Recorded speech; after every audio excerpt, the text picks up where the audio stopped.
মাদ্রাসা থেকে বাড়ি ফেরার পথে তিনজন ইয়েকে একটা মাইক্রো চালকের অদক্ষতার কারণে তিনজন ছাত্রকে পিছিয়ে দেয়। সেটা আসরের নামাজের পরে আমরা তাড়াতাড়ি তাকে জেনেগাতি সদর হাসপাতালে নিয়ে যাই। সেখান থেকে তারা প্রাথমিক ট্রিটমেন্ট দিয়ে শেরপুরে রেফার করে। শেরপুর নিয়ে যাওয়ার পথে দুইজন মারা যায়। চিকিৎসক তার শেরপুরে নিয়ে যাওয়ার পরে নিশ্চিত করে আর একজন একটু শ্বাস নিচ্ছিল, তাকে তার ময়মনসিংহ রেফার করে এবং তাকে ময়মনসিংহ নিয়ে যায়। ময়মনসিংহ নিয়ে যাওয়ার পরেও 1-1.5 ঘন্টা শ্বাস নিচ্ছিল, পরে ময়মনসিংহে নিয়ে তার তৃতীয় বাচ্চাটাও মারা যায়।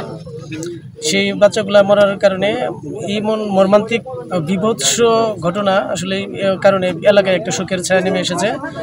আমি মসজিদ আসর নমাজ পড়ার শেষ, এই মুহূর্তেই নমাজ পড়ার শেষ আমরা তিনজন মানুষ গপ্প করতে একটা শব্দ হলো। শব্দ শোনার পর এই শাহজামাল দৌড় বাড়ি বাড়াইলো, পরে করলে অ্যাক্সিডেন্ট হয়েছে। এই আমরা তাড়াতাড়ি যায় আমারই ঘরের সামনে পশ্চিম মিরে কারল গাছের পুরো কারেন্টের খুঁটি আছে, কারেন্টের খুঁটির পশ্চিম মিরে হলো পোলাবান গুললে। একনন সোপ দেশের নম্বর 1 হালাল অ্যান্টিব্যাকটেরিয়াল সোপ, ন্যাচারাল ব্যাকটেরিয়ালাইসিসের সুরক্ষায় ফ্রেশ ও অ্যাক্টিভ সব সময়। এই পোলাবানের নাই গিয়ে কারেন্টের খুঁটির মধ্যে বাড়ি খাইছে। বাড়ি খাইয়ে তার পাশে পোলাবানে একটা পোলাবান গেল গাছ চটকি আর 2টা হামদালো ভিতরে। পিছনে যে ওই স্পিয়াকের চাক্কা আছিল, চাক্কার মধ্যে ভাইজি শের চাই আমার মেল গর্বন্ত দেখাই আনছে। আনার পর অন্তনে পোলাবান পরে ভাই করা হল। ভাই করার পরে আবার এই পোলাবান ভাই করার পরে আবার এই গাড়ি আবার আইছে, আইয়ে মসজিদ করে দান বাটুর নাই গাড়ি বদ্ধ হয়ে গেছে। বদ্ধ হয়ে যাওয়ার পর গাড়ি আর যায় না। পরে ড্রাইভারে নামাইছে শাহজামাল, নামাইয়ে ড্রাইভারে ঘুরিয়ে আসলো।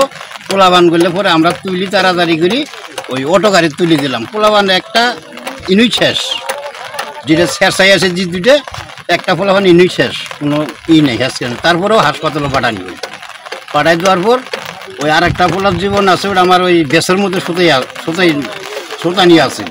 পরে একজনে বললো পানি দাও, বলে পরে বললো না কেউ পানি দিও না, পানি দিলে আর সমস্যা হবো। পরে তাড়াতাড়ি করে ওই পোলাটাও ওই আরেক অটোর মধ্যে তুলি দিয়ে 3জন জেনেগাতি হাসপাতালে পাঠানি হলো। এই ছাত্রগুলি আমাদের মাদ্রাসার নাজারা বিভাগে লেখাপড়া করতো। তারা আবাসিক মাদ্রাসায় থাকতো এবং প্রতিদিন সকালে বাড়িতে আসতো, সকালের খানা খেয়ে দুপুরে খানা নিয়ে মাদ্রাসায় চলে যেত।